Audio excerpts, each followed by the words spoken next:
folks, and welcome to the Untold Truth. You are now in tune with your girl Farrah K, giving you the most controversial issues with the most intellectual minds. Again, today we have a new face. He goes by the name of Knia Singh. Yes, thanks for having me, Farrah. How are you? I'm good. I'm great that I'm here. This is a great place. I love it. For sure. Thank you so much for swinging by. You know what I mean? I'm actually really excited for this interview. This is definitely a new face, a kind of new, different angle.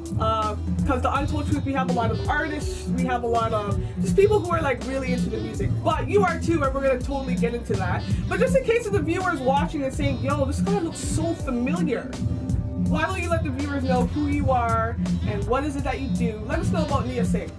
Well, I'm Knia Singh, and I've lived in this city all my life. Grew up and raised in Toronto, Canada. And my first real connection with the community is through music.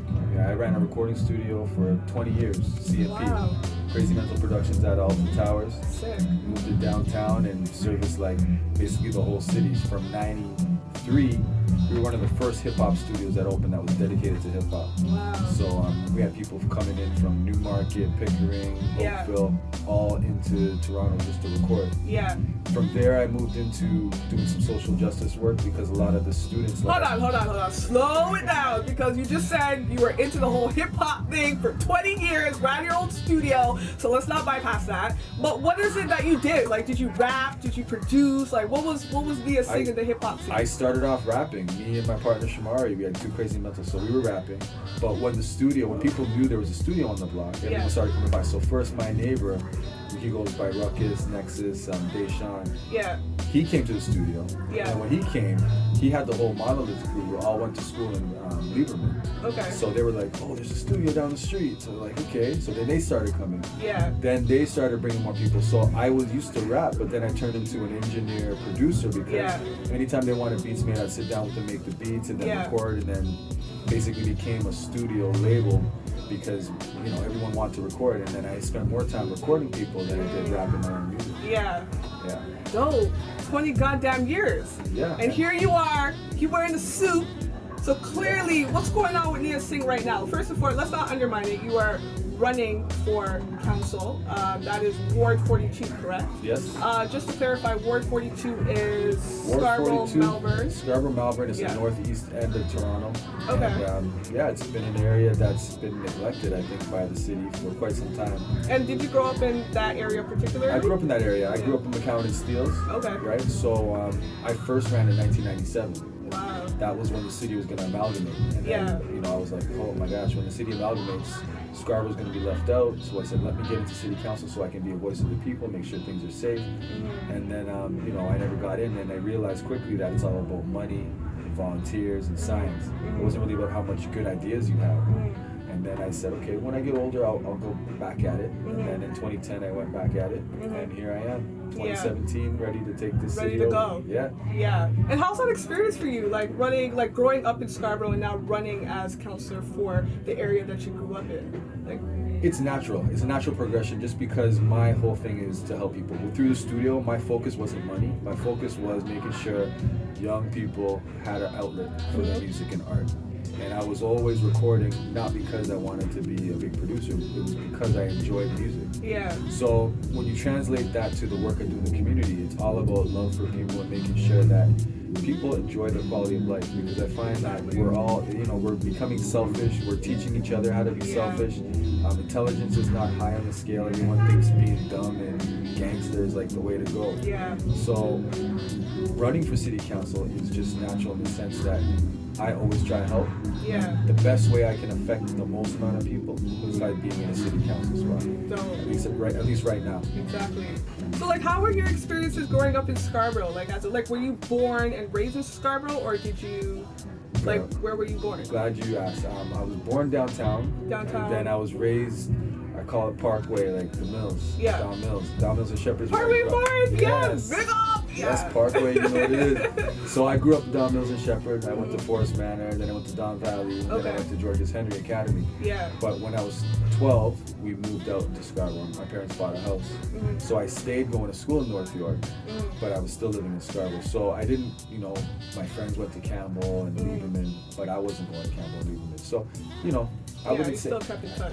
I call it Toronto. Yeah. I know a lot of people like to separate Scarborough from Toronto, but I say it's Toronto. Like there's East End, West End, there's downtown. Yeah. So exactly. It was fine growing up. It's just like anywhere else. Yeah. That's dope. So, Knia Singh, so how many people are running for this election? 29. 29 currently. Yes. And this recently just started up, December. Well, November 10th, the writ dropped. So what happened is in September 1st, Raymond Cho was elected to the province. Okay. So he was the city councilor that held the seat for about 25 years. And now he is in the province. So his seat is now vacant. Okay. So now everybody's trying to get in there and get that seat. Yeah. But you know, we all know who ran first in 1997. Yeah. Me. So, yeah. So there's some seniority. Yeah, we gotta have some seniority there. Yeah. Yeah. Dope. And just out of curiosity, what are some like issues that you are focused on in the sense of, because I know that there's so many things that you have to cover, and there's so many issues, there's so many people, and there's so many needs to attend to because everybody needs something. Yes. Let's just throw it out there. But what are some issues that you kind of feel like are kind of thrown under the table or under the rug, and you just kind of want to bring it back on the table and discuss it? You know what I mean? Yeah. Or be more just forward about a certain issue, because you know how there's every politician, not to call you a politician or whatever, but every politician, every individual, whatever the case is, they're focused on this one thing. Like, yeah, this and this and this and this is what matters, but this is the issue that has been going on for so long, but there isn't that solution, there isn't the amount of resources, there isn't anybody paying attention to it. Right. So what is that particular issue for you, if there is? There is youth resources. I find the city and the population generally neglects children that seem to be failing in the school system. Okay. And we know that the Toronto District School Board has a bunch of money set aside for student success. And there was just a report released recently, $88 million is set aside for youth that are at risk. But the school board is using that money for their own purposes and using a clause to get around using that money to help kids stay in school. So my thing is I want to see TDSB ensure students stay in school so that they can graduate. And then they can have a choice to go on to college or university, because what happens is once you drop out of school, your life is going on a whole different path and you have so many limits on what you can do. And I think if the youth understand that education is part of their tool belt, so for success for the future, then they'll have a lot better path going on. Now, I'm not saying that everything we learn in school is the best things to learn, because schooling is a lot of programming. So I'd want to address what's being taught in school, but that's at the provincial level. Yeah. But just going through the system and completing high school is such a big accomplishment. It is. That I think way too many of our youth are failing at it. Yeah, the dropout rate is pretty up there. The last time I checked, it was over 40%, and I think now it's probably worse. Yeah. But they're not keeping the stats and revealing them the way that they should be. Exactly, and if they are, it's probably like 20% less than what it actually is. Right. You know, that's crazy. But yeah, I feel like that's definitely a problem. I feel like I was one of those people that actually dropped out pretty early. I dropped out when I was about in grade 10. Right. And it took me a while. It took me about like a year and a half to get back into high school. I'm glad you got back in, because most people that drop out, they usually don't find their way back in. Wasn't easy though. Wasn't easy. But I felt like what made me want to go back is experiencing different things in life. Experiencing or volunteering in different groups. Just being a part of different social clubs, going to open mic shows, and just keeping myself busy. And eventually I kind of went back. I feel like me being at school, or at least my school, there wasn't a lot of like extracurriculum activities. Right. It was just straight classes, like period 1 to straight down to 8. And that's the problem. And I lost motivation, you know what I'm saying? So when I see like my young brothers and sisters and stuff and they end up dropping out, I kind of get it, because I feel like TDSB per se, they definitely lack extracurriculum activities, extra resources for children to learn outside of books and PowerPoints. And, Right, you gotta have a thirst for knowledge and understand things beyond what just the school curriculum is teaching you. Yeah. And I'm one too. Like, I graduated high school, but I never did post-secondary right after. Mm-hmm. I did 1 semester of college, but then I started my studio, and then I made a choice. I'm like, am I gonna pay money for school, or am I gonna make money in the studio? Yeah. I chose to make money in the studio, Yeah. which taught me a lot, which gave me exposure to people. I learned a lot along the way, but there still came a point when I was 37. You know, after my pops passed, I was just like, what do I have to show? Wait, you're 30. How old are you right now? Oh, well, I don't know if that's a personal question because my mom always told me don't ever ask a woman for her age and her weight. But I don't know if it goes for men. No, you can If ask you don't me. mind. Okay, how old are you? I'm 42. Wow! Yeah, You're 42 years old? 42, yes. I thought you were like 20. No, I thought you were like 31. I'm 31. Yo, Rooster, he's 31. He's 42 31. years old. He's 42. That's crazy. Dope. Yeah, at the age of 37, after my pops passed, I said, what do I have to show? Like, sure, I have a music studio. Sure, I've been successful. I've paved the way. I was part of the board of Caravana. Like, I did a lot of stuff, but I didn't have any academic accolades, and I consider myself a pretty educated person. I was self-taught. I was teaching myself things. Nothing to show for it, so I said, I gotta get a degree. Yeah. So I went to U of T, I got into the bridging program, I was doing it as a mature student. Yeah. And then I was like, wait, what am I gonna do with a bachelor when I'm almost 40? Yeah. So I'm gonna be competing with 22-year-olds, 23-year-olds. Yeah. Okay, I'm gonna get my law degree. And you know, a good friend of mine who was an artist became a lawyer. He even offered me a job. He says, you know, go get your law degree. I have a place for you at the front. Yeah. So that gave me motivation too to just say, you know what, I'm just gonna do this. That's dope. And it opened up so many doors for me. Yeah. I wouldn't be having the credibility I have now, being able to challenge certain systems Yeah. without having that educational piece. Yeah. But that educational piece never made me who I was. I've always been the same person.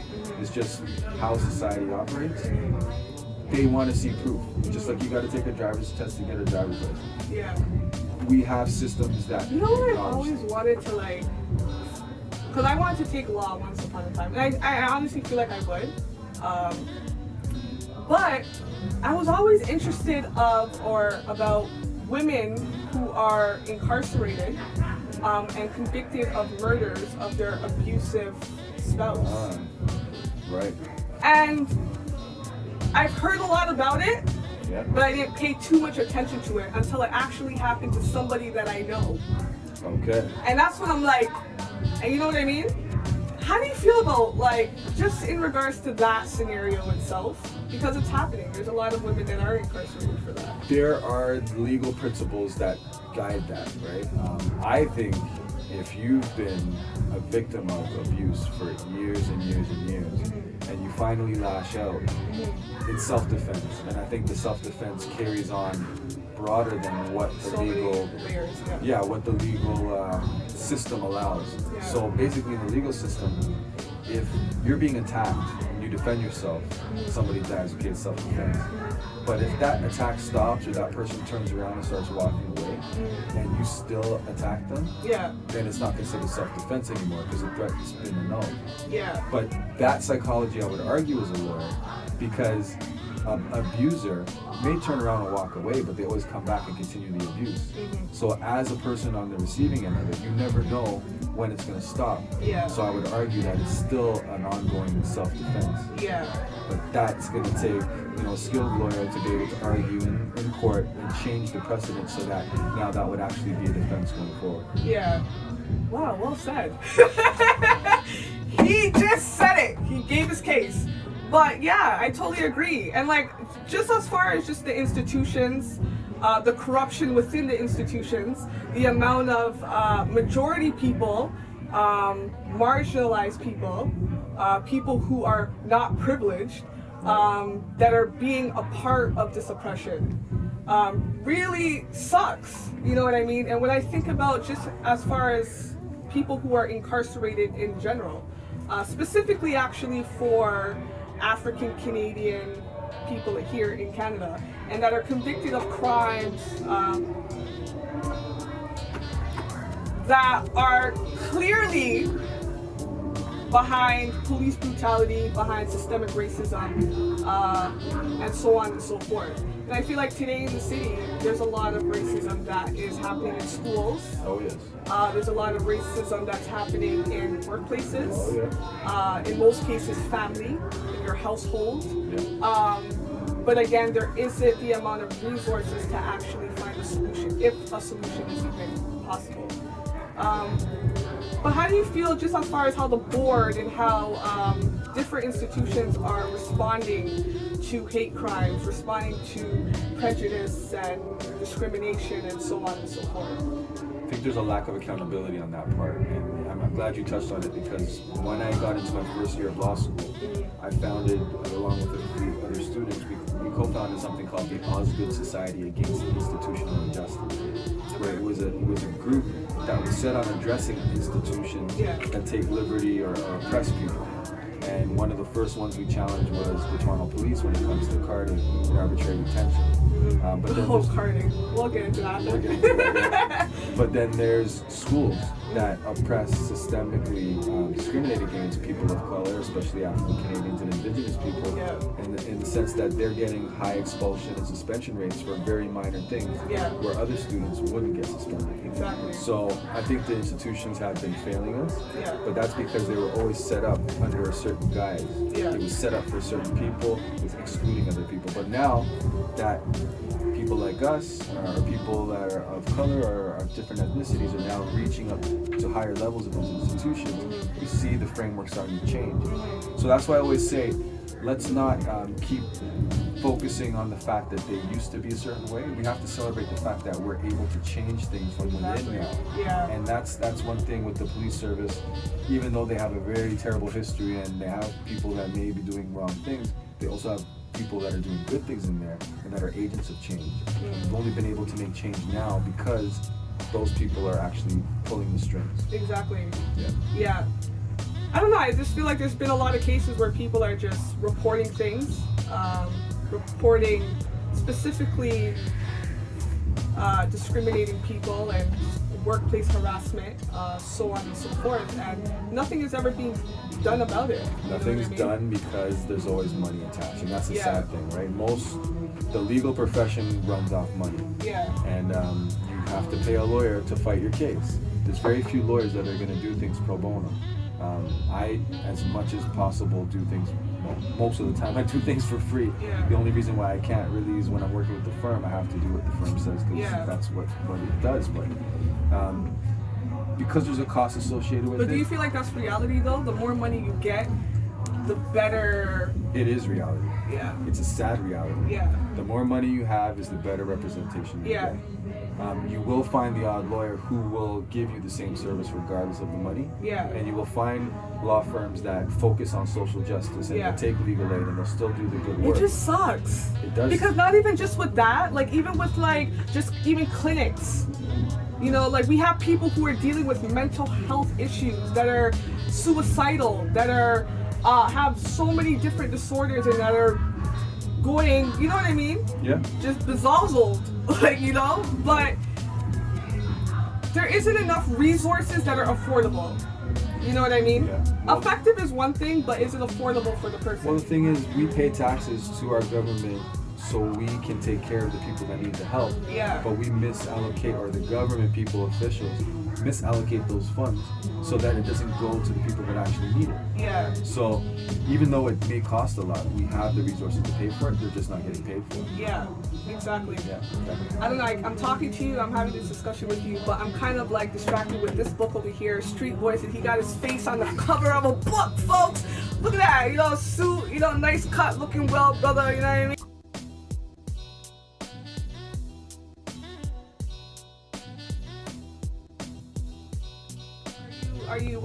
We ask very personal questions on the show, but what's going on? Like, are you single? Are you? I'm not single. Oh, he married ladies. All right. I'm not married, but I'm not single. He's not single. All right, guys. Sorry to put you on the spot. But, so yes, you are on the cover of the Street Voices magazine. But why don't you tell us a little bit about what's going on over here? And by the way, shout out Street Voices. Like, first and foremost, you guys are epic, very community conscious people. Like, I love the folks out there. But you are definitely around that scene. Like, how is your experiences with Street Voices and some of the things that you've done with them, collaborated with them with? Speak to us about that. Just did a poetry slam with them on Sunday, and I did a speech there, and I spoke about the issue and answered a lot of questions on carding and on law and my whole path into social justice. It's, you know, I just been introduced to the magazine. A friend of mine, Spin, introduced me to it, and arranged for me to get interviewed, and the article's great. I like what this brother's doing because Toronto has a strong history of young people starting up magazines. Like, there was a magazine called It's Your Time. There's Urbanology. There's Peace Magazine. Even when I was running the studio, we started something called the Hip Hop Artists Union, and we put out a booklet every month. So this just shows that there's a lot of business-minded people, entrepreneurs in our community who want to do good things. And Street Voices is great because it gives those people in the streets a voice. It gives you a chance to write an article, tell your story. So I just love the fact that they have like different people talking about different things in this book. And it's like, it just spreads awareness in a sense of people's personal lives. Like, you know what I mean? Right. But it's good to see that it's like, we see it in books and so on and so forth and whatnot. But, and you said it was this past Sunday. Yeah, just this Sunday. So was it like different artists that are coming through performing spoken and word, stuff? a lot of spoken word artists performing. I even did a couple poems. You did a couple pieces and whatnot? Yeah, it was a couple of my raps from 04. Okay. I just did it to be part of the, you know, to join them. Would you feel uncomfortable if I told you to spit out Hot 16? Is that like appropriate for this? Not right now. You know, I should be able to as an MC, but but I like I said, I was always recording everybody else, so I never got up to the level I want. But I got good lyrics. I wasn't gonna do that to you. Don't worry about it. I'll probably send a track. Send a track soon time. But just out of curiosity, who are your top MCs right now? You know, you're in Toronto. Right, you're talking to a whole bunch of folks. Who are your top 3 male MCs in Toronto?